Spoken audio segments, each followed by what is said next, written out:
Hi everyone, I'm Me. Today I'm gonna share with you the 4 best tips for IELTS speaking part 1.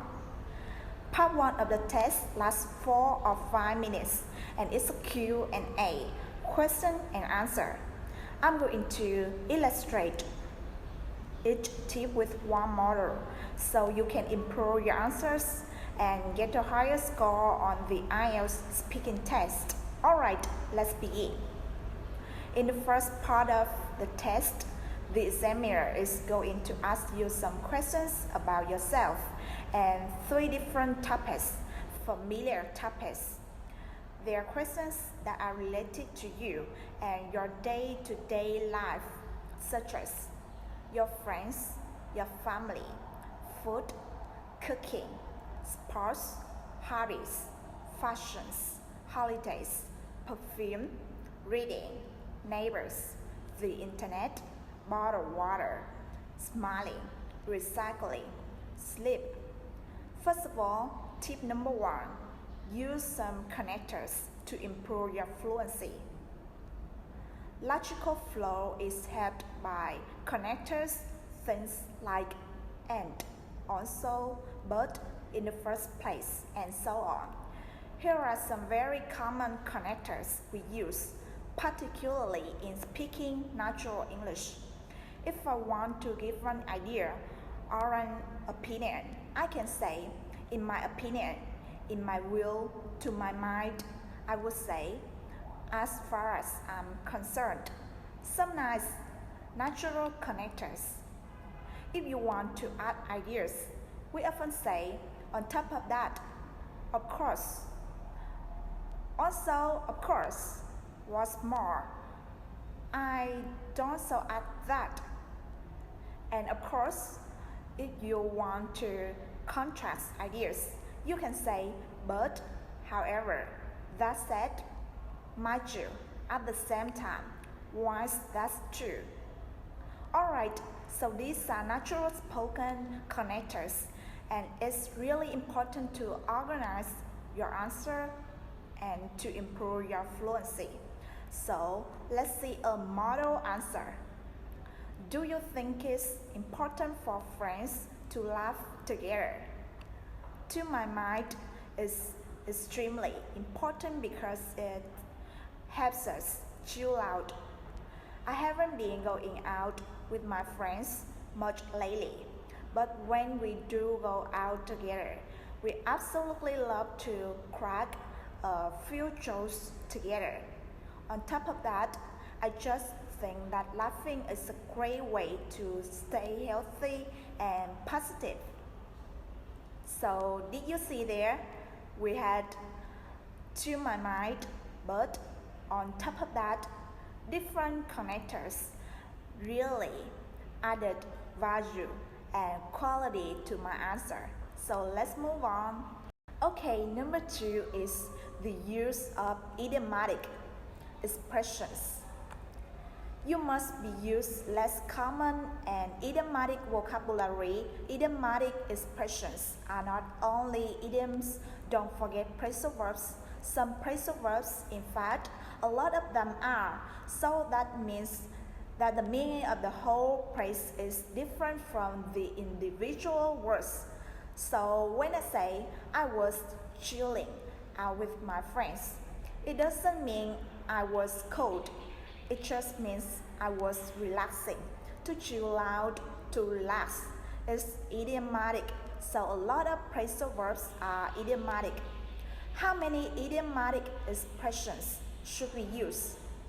Well, you're not gonna to use them in every answer, and if you use too many, it will sound unnatural. You can sprinkle 1 or 2. Very nice. So let's take an example here. Does your hometown have any beautiful scenery? Indeed it does.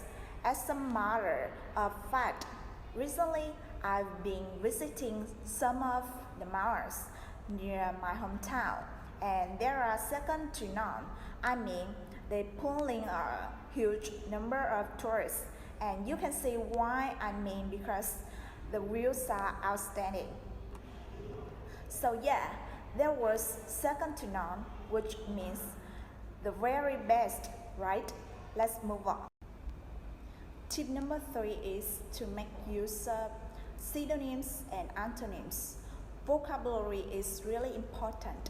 You should have a broad enough vocabulary to discuss a variety of topics flexibly. So you need to be building your vocabulary all the time. It's an ongoing process and it takes time. But there are things you can be doing to do it systematically. Make a habit of taking notes on vocabulary. Look at word familiars, prefix and suffix, synonyms and antonyms, themes and collocations. All of these are ways to build your vocabulary.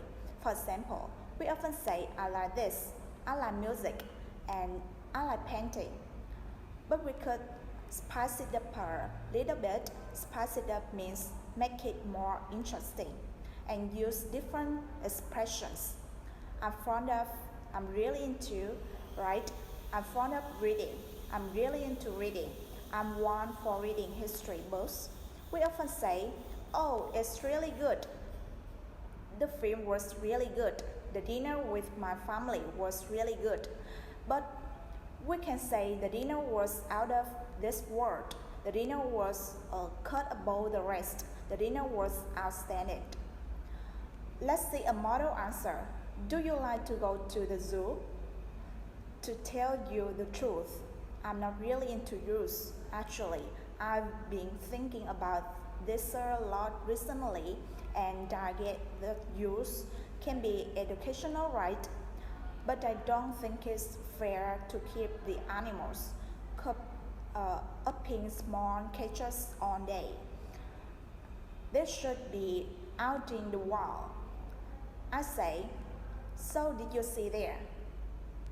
I'm not really into right, but a bit different, a bit nice. I get it. I understand that zoos can be educational. I get that zoos can be educational, so it's not necessarily a fancy, different vocabulary, but synonyms and they are so powerful, showing flexibility. Number 4, elaborate on your answers. You don't just give short answers now. I got a method called the REE method, and that is to respond elaborate and give an example. And I'll show you what I mean. Imagine you get a question like this. Do you want to live in the countryside in the future? You could say, no, I don't. You respond, and typically your response is correct, but don't just stop there. Afterward, elaborate or extend your answer. Say something like this.